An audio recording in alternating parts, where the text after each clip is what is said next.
Welcome to everyone. আশা করি তোমরা সবাই অনেক ভালো আছো। কৃষিগুচ্ছের ২০২৩-২৪ শিক্ষাবর্ষে সর্বশেষ আপডেট নিয়ে আজকের এই ভিডিওতে আলোচনা করব। তোমরা যারা নতুন এডমিশন আছো তাদের জন্য এই ভিডিওটা না। তোমাদের যারা বড় ভাইয়েরা আছে, মানে যাদের এডমিশন সিজন শেষ হয়ে গেছে, এখন তারা ভর্তি হবে বা অনেকে ভর্তি হয়েছে, তাদের ক্লাসও শুরু হয়েছে। তো তাদের জন্য এই ভিডিওটা। তো প্রিয় শিক্ষার্থীরা, তোমরা যারা কৃষিগুচ্ছে এখনো সাবজেক্ট পাওনি বা ওয়েটিং এ আছো বা যারা সাবজেক্ট পেয়েছো তাদের জন্য এই ভিডিওটা খুবই গুরুত্বপূর্ণ। সুতরাং তোমরা খুব মনোযোগ সহকারে ভিডিওটা দেখবা। কৃষি কোর্সের ওরিয়েন্টেশন, ডিগ্রি ও বিশ্ববিদ্যালয় পরিবর্তন নিয়ে নতুন নির্দেশনা। কৃষি কোর্সের ৯ বিশ্ববিদ্যালয়ে ২০২৩-২৪ শিক্ষাবর্ষে প্রথম বর্ষের স্নাতক ও স্নাতক শ্রেণীর ভর্তি নিয়ে নতুন নির্দেশনা দিয়েছে কর্তৃপক্ষ। গত ১২ই ডিসেম্বর ভর্তির পর যাদের ডিগ্রি ও বিশ্ববিদ্যালয় পরিবর্তন হয়েছে, তাদের নিজ দায়িত্বে পরবর্তী কার্যক্রম সম্পূর্ণ করতে বলা হয়েছে। তাদের পরিবর্তিত বিশ্ববিদ্যালয়ে ওরিয়েন্টেশনে অংশ নিতে হবে। তোমরা যারা কৃষিগুচ্ছ সাবজেক্ট পেয়েছো এবং ১২ই ডিসেম্বর পর্যন্ত ভর্তির পর যাদের ডিগ্রি ও বিশ্ববিদ্যালয় পরিবর্তন হয়েছে, তাদের নিজ দায়িত্বে পরবর্তী ভর্তি কার্যক্রম সম্পূর্ণ করতে হবে এবং পরবর্তীতে যে বিশ্ববিদ্যালয়ে তারা সাবজেক্ট পেয়েছে, সেই বিশ্ববিদ্যালয়ে ওরিয়েন্টেশনে অংশগ্রহণ করতে হবে। কৃষিগুচ্ছের কেন্দ্রীয় ভর্তি কমিটির সভাপতি ও সিভাসু উপাচার্য অধ্যাপক ডক্টর মোহাম্মদ লুৎফুর রহমান স্বাক্ষরিত বিজ্ঞপ্তিতে এ তথ্য জানানো হয়েছে।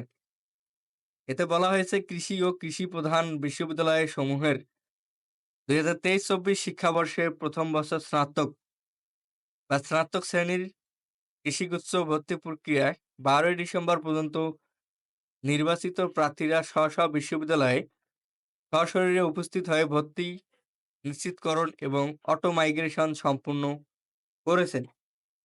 যেসব শিক্ষার্থীরা বিশ্ববিদ্যালয় বা ডিগ্রি পরিবর্তন হয়েছে, সংশ্লিষ্ট শিক্ষার্থীদের সম্পূর্ণ নিজ দায়িত্বে ভর্তি পরবর্তীত বিশ্ববিদ্যালয়ে ওরিয়েন্টেশন প্রোগ্রামে অংশগ্রহণ এবং ভর্তি ফি সংশ্লিষ্ট আর্থিক বিষয়াদি সমন্বয় সাধন করতে হবে। ২০২৩-২৪ শিক্ষাবর্ষে ভর্তিকৃত শিক্ষার্থীর বিশ্ববিদ্যালয় বা ডিগ্রি পরিবর্তন সংক্রান্ত ফাইল বা ডকুমেন্ট হস্তান্তরের ব্যাপারে বিশ্ববিদ্যালয় কর্তৃপক্ষ প্রয়োজনীয় উদ্যোগ গ্রহণ করবে। তার মানে যারা যে কৃষিগুচ্ছে চান্স পেয়েছে এবং অন্য বিশ্ববিদ্যালয়ে যাদের সাবজেক্ট এসেছে, ওই বিশ্ববিদ্যালয়ে অন্য সাবজেক্ট এসেছে, তাদের ক্ষেত্রে মাইগ্রেশন যে হয়েছে, এগুলো কিন্তু তাদের নিজ দায়িত্বে সমন্বয় সাধন করতে হবে। তা আর্থিক যে বিষয়টা আছে সেটাও এবং ডকুমেন্ট যে হস্তান্তরের বিষয়টা আছে সেটাও কিন্তু বিশ্ববিদ্যালয় কর্তৃপক্ষকে উদ্যোগ গ্রহণ করতে হবে এবং শিক্ষার্থী তার নিজ দায়িত্বে এগুলো হস্তান্তর করবে। জানা গেছে, কৃষিগুচ্ছের ৫টি বিশ্ববিদ্যালয়ে ১৯৩টি আসন শূন্য রয়েছে। এসব আসন পূরণের জন্য অপেক্ষমানদের মধ্য থেকে নতুন মেধা তালিকা প্রকাশ করা হয়েছে। আগামীকাল রোববার ২২শে ডিসেম্বর ভর্তি নেওয়া হবে। তো যারা ১৯৩টা যে আসন ফাঁকা রয়েছে, এই ফাঁকা আসনে ভর্তি নেবে আগামী রোববার। আজকে শনিবার, আগামী রোববার ২২শে ডিসেম্বর। তো যাদের আসন ফাঁকা রয়েছে তাদের আসলে কি জমা দিতে হবে, কোন কাগজপত্র লাগবে, সেই বিষয়টা নিয়ে আলোচনা করব। তোমরা আসলে হতাশ হবে না শিক্ষার্থীরা। এখানে লেখা আছে যে কৃষিগুচ্ছের ১৯৩টি আসন শূন্য। ডাকা হয়েছে ভর্তি ইচ্ছুকদের। তার মানে আ আগামী রোববার থেকে যাদের ভর্তি নেওয়া হবে, এখানে তাদের কোন কাগজ লাগবে এখানে সম্পূর্ণ দেওয়া আছে। এটা দেখলেই তোমাদের সব ক্লিয়ার হয়ে যাবা। ৯ কৃষি বিশ্ববিদ্যালয়ে ২০২৩-২৪ শিক্ষাবর্ষে প্রথম বর্ষ ১৯৩টি আসন শূন্য রয়েছে। এসব আসন পূরণের জন্য অপেক্ষমানদের মধ্য থেকে নতুন মেধা তালিকা প্রকাশ করা হয়েছে। আগামী রোববার ২২শে ডিসেম্বর তাদের ভর্তি নেওয়া হবে। তো কোন বিশ্ববিদ্যালয়ে আসনগুলো শূন্য রয়েছে সেগুলো দেখলেই আমরা বুঝতে পারব। ৫ টি বিশ্ববিদ্যালয়ে ১৯৩টি আসন শূন্য রয়েছে। এর মধ্যে পটুয়াখালী বিজ্ঞান ও প্রযুক্তি বিশ্ববিদ্যালয়ে ৩১ টি, সিলেট কৃষি বিশ্ববিদ্যালয়ে ১২ টি, খুলনা কৃষি বিশ্ববিদ্যালয়ে ৬০ টি, হবিগঞ্জ কৃষি বিশ্ববিদ্যালয়ে ৩৮ টি এবং কুড়িগ্রাম কৃষি বিশ্ববিদ্যালয়ে ৫২ টি আসন রয়েছে। তার মানে এই বিশ্ববিদ্যালয়গুলোতে ৫২ টি আসন রয়েছে। এসব আসনের বিপরীতে শূন্য আসন সংখ্যার ৩ গুণ প্রার্থীর তালিকা প্রকাশ করা হয়েছে। প্রার্থীদের মেধাক্রম অনুযায়ী ভর্তি কার্যক্রম সম্পূর্ণ করা হবে। ভর্তির জন্য যোগ্য প্রার্থীদেরকে নিম্নবর্ণিত সময়সূচি অনুযায়ী শেরেবাংলা কৃষি বিশ্ববিদ্যালয়ে টিএসসি কমপ্লেক্স সশরীরে উপস্থিত হয়ে ভর্তি কার্যক্রম সম্পূর্ণ করতে হবে।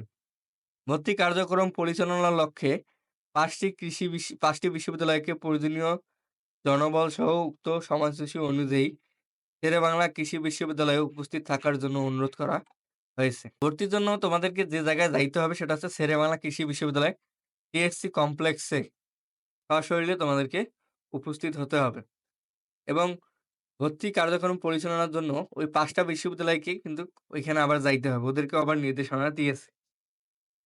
এখন কি কাগজপত্র লাগবে সেগুলো নিয়ে আলোচনা করব। ভর্তির সময় প্রার্থীদের এসএসসি ও এইচএসসি সমমান পরীক্ষার মূল সনদ বা ট্রান্সক্রিপ্ট, প্রশংসাপত্র এবং ৪ কপি পাসপোর্ট সাইজের রঙিন ছবি জমা দিতে হবে।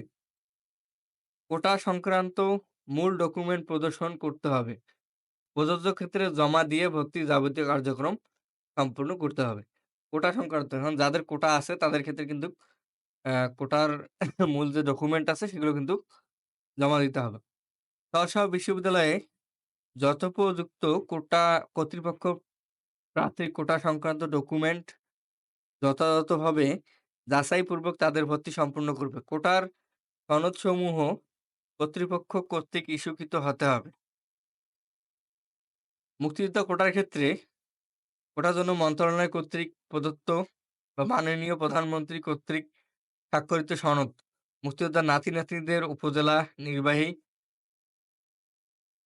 কর্মকর্তা কর্তৃক সংশ্লিষ্ট বীর মুক্তিযোদ্ধার অমুক পুত্র, কন্যা সন্তান, নাতি-নাতনি এ বিষয়ে সুনির্দিষ্ট উল্লেখপূর্বক সনদ থাকতে হবে। উপজাতি বা আদিবাসী কোটার জন্য জেলা পরিষদ চেয়ারম্যানের সনদ থাকতে হবে। প্রতিবন্ধী কোটার জন্য উপজেলা সমাজ কল্যাণ কর্মকর্তার সনদ থাকতে হবে। হরিত দলিতজন কোটার ক্ষেত্রে উপজেলা নির্বাহী কর্মকর্তার সনদ থাকতে হবে।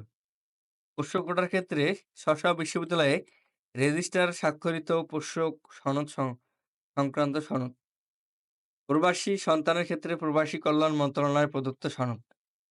বিকেএসপির ক্ষেত্রে প্রতিষ্ঠান প্রধানের সনদ। ছিটমহলের ক্ষেত্রে জেলা প্রশাসন কর্তৃক সনদ এবং ভর্তি ফি বাবদ আনুমানিক ২৫,০০০ টাকা প্রয়োজন হবে।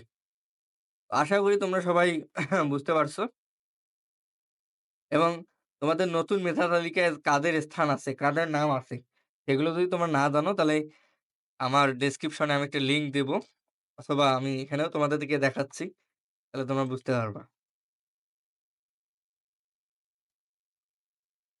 আর এইসব কাগজপত্র কিন্তু তোমাদের ভর্তি হওয়ার সময় লাগবেই। সুতরাং তোমাদের যদি কাগজপত্রগুলো না থাকে তাহলে আজকের মধ্যেই সংগ্রহ করো। কারণ আগামীকালকেই তোমাদের এই কাগজপত্রগুলো লাগবে। এই মুহূর্তে লিঙ্কটা আসলে ওপেন হচ্ছে না। এখানে তারা যে লিঙ্কটা দিয়েছে, এই নতুন মেধা তালিকায় এই বিজ্ঞপ্তি দেখতে পারেন, এখানে ক্লিক করুন। তো এই হচ্ছে বিষয়। তো আশা করি শিক্ষার্থীরা তোমাদের ভিডিওটা খুব উপকৃত হয়েছো। তোমরা যারা এতক্ষণ ভিডিওটা দেখার পরেও সাবস্ক্রাইব করোনি আমার চ্যানেলটাকে, তোমাদেরকে আর কি বলবো? তোমাদেরকে একটা কথাই বলবো যে এখনো অনুরোধ করব যে আমার চ্যানেলটাকে সাবস্ক্রাইব করবা। ভিডিওটা ভালো লাগলে লাইক দিবা এবং তোমার বন্ধুদের মাঝে শেয়ার করে দিবা।